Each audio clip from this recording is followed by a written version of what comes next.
బాపట్ల జిల్లా చీరాలలో ఘోరం జరిగింది. చీరాల మండలం ఈపురుపాలెంలో తెల్లవారుజామున బహిర్భూమికి వెళ్లిన యువతిపై గుర్తు తెలియని దుండగులు అత్యాచారం చేసి హతమార్చిన వైనం కలకలం రేపింది. ఈ ఘటనపై రాష్ట్ర ముఖ్యమంత్రి నారా చంద్రబాబు నాయుడు తీవ్రంగా స్పందించి నిందితులను 48 గంటల్లో పట్టుకోవాలని ఆదేశించారు. ఈపూరుపాలెం రైల్వే స్టేషన్ సమీపంలోని సీతారామపేటకు చెందిన చేనేత కార్మికుడి కుమార్తె పక్కనే ఉన్న శ్మశానం సమీపంలో బహిర్భూమికి వెళ్లింది. కుమార్తె ఎంతసేపటికి తిరిగి రాకపోవడంతో తల్లిదండ్రులు ఆందోళన చెందారు. ఈలోపు శ్మశానంలో చిల్ల చెట్ల మధ్య విగతజీవిగా పడి ఉన్న యువతిని స్థానికులు గుర్తించి పోలీసులకు సమాచారం అందించారు. జిల్లా SP Vakul Jindal, Chirala DSP Prasad, rural CI Satyanarayana సంఘటనా స్థలానికి చేరుకుని పోలీసు జాగిలాలను రప్పించి నిందితుల జాడ తెలుసుకునే ప్రయత్నాలు చేశారు. అత్యాచారం, హత్య కేసులు నమోదు చేసి విచారణ చేపట్టారు. హోంమంత్రి వంగలపూడి అనిత శుక్రవారం సాయంత్రం ఘటనా స్థలాన్ని పరిశీలించారు. మృతురాలి ఇంటికి వెళ్లి ఆమె తల్లిదండ్రులను ఓదార్చారు.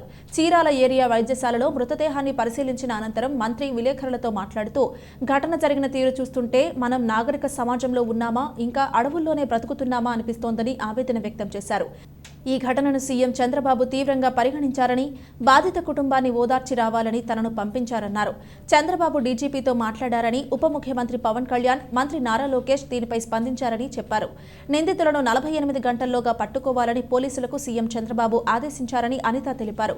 అనంతరం బాపట్ల కలెక్టరేట్లో collector Ranjith Basha, Guntur range IG Sarvashreshth Tripathi, SP Vakul జిందాల్తో సమావేశమై హత్య కేసు దర్యాప్తును సమీక్షించారు.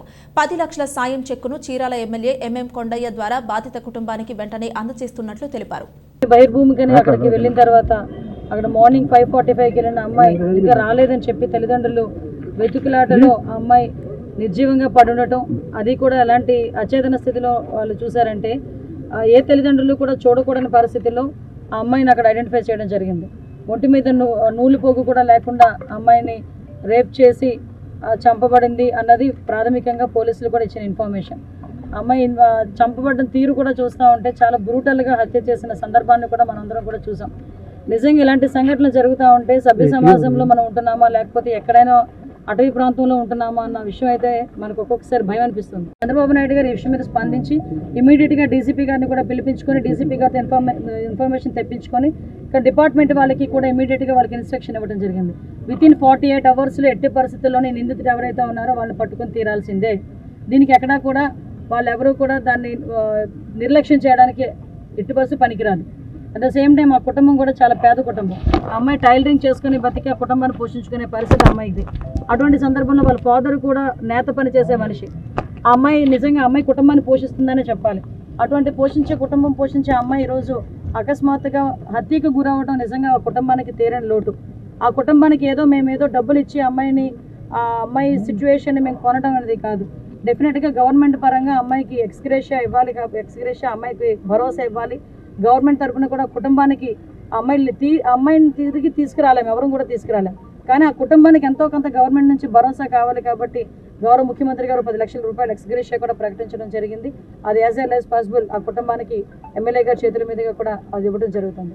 ఇవన్నీ పక్కన పెట్టండి, కానీ ఒకటి మాత్రం చెప్తున్నా, ఈరోజు గాంజా ఎంత దారుణంగా సిచ్యువేషన్స్ ఉన్నాయంటే నేను హోమ్ మినిస్టర్గా ప్రమాణ స్వీకారం చేసిన తర్వాత ఇంకా బాధ్యతలు తీసుకోకుండానే గాంజా మీద మేము దృష్టి పెట్టడం జరిగింది.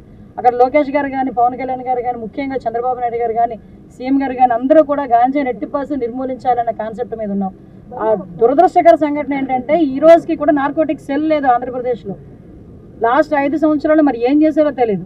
పక్కన హైదరాబాద్లో గాంజాయి తాలూకా సిచ్యువేషన్స్ అంటే అక్కడ డ్రగ్స్ గాంజాయి ఉన్నా ఇక్కడ ట్రాన్స్పోర్టేషన్ అంతా ఇది కానీ అక్కడే గంజాయి సరఫరా జరిగే పరిస్థితులు కానీ అక్కడ అంత లేకపోయినప్పటికీ కూడా పక్కన తెలంగాణలో నార్కోటిక్ సెల్ అని ఉంది. కానీ ఈ రోజుకి కూడా ఇక్కడ నార్కోటిక్ సెల్ లేదు. అంటే నార్కోటిక్ సెల్ లేకుండా ఎస్ఈబీకి అప్ చెప్పామని చెప్పి ప్రగల్భాలు పలికారు. ఎస్ఈబీలో ఎస్పెషల్లీ గంజాయి ఒకటే కాదు, మైన్స్కి సంబంధించి, శాండ్కి సంబంధించి, లిక్కర్కి సంబంధించి కూడా ఎస్ఈబీ వర్క్ చేస్తుంది. వాటిలో భాగంగా ఉంటే గంజాయి మీద వాళ్ళు దృష్టి పెడతారు తప్పించి ఎక్స్క్లూజివ్గా గంజాయి మీద దృష్టి పెట్టే పరిస్థితి అయితే మన లాస్ట్ గవర్నమెంట్ తీసుకోవాలి.